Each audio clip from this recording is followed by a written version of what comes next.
Okay, I can't believe we are on episode 8 of Why Such a Fast podcast. And in this podcast, we're going to talk about accountability and responsibility. So, what are your thoughts on this, James?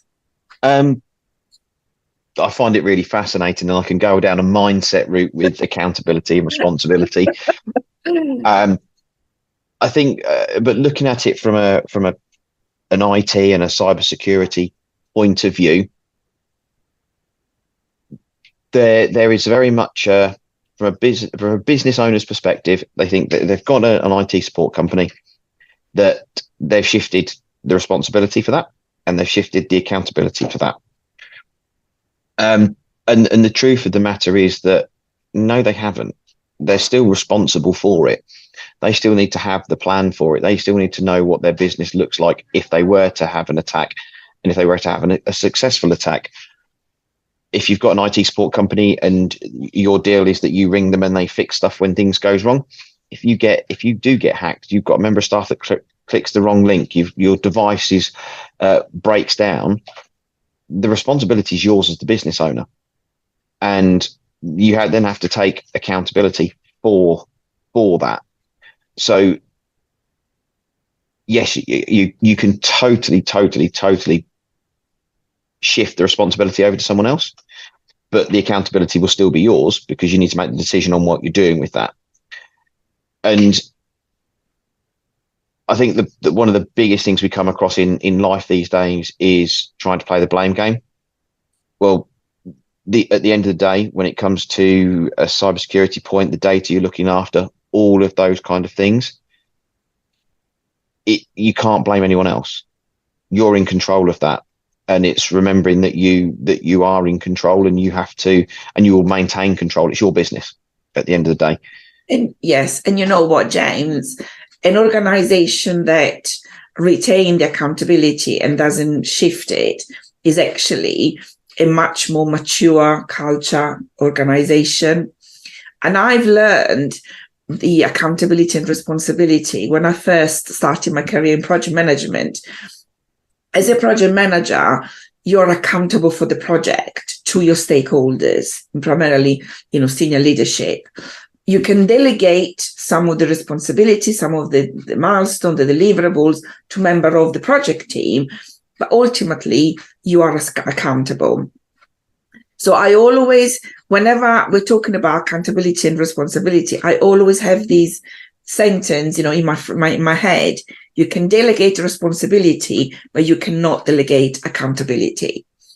And as a consultant, which you are also already touched, James, I get brought into organization to implement the GDPR.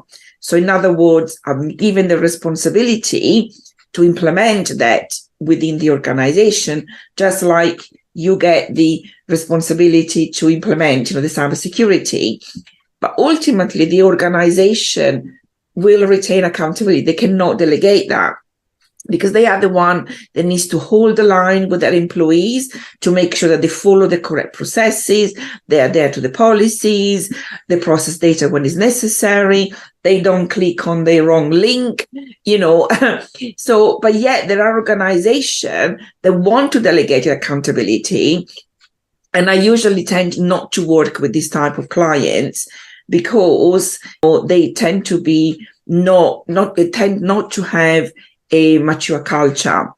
Because if you think about it, if the ICO were to audit the organization, the ICO will hold them accountable for their lack of GDPR compliance. They're not going to be me. So I can provide the tools, I can provide the knowledge, the support, can hold their hands, but ultimately it rests with the client. And I guess the same is with you, isn't it? Oh yeah, 100%. Like, we will take on as much of that as possible. But if a client turns around and says, "Well, I really don't want to do that at this point in time," then they have to understand that they've taken back the accountability for that. They've totally taken that back. If we're saying to them, "You need to make sure your computer's rebooted at the end of the day," and they don't do that, well, that then means that they've taken on the accountability because they've not followed the words. We can only take as much responsibility as we're given. Yes. the ability to take responsibility for, which means we can only be accountable for as much of that as we can as well. And the end of that always lies with the person that's making that decision for that business. Yes. And also when I think of accountability, I also think of monkey management. In other words, if you think of accountability as a monkey on your shoulder, that monkey needs to stay on your shoulder. You can't give it away.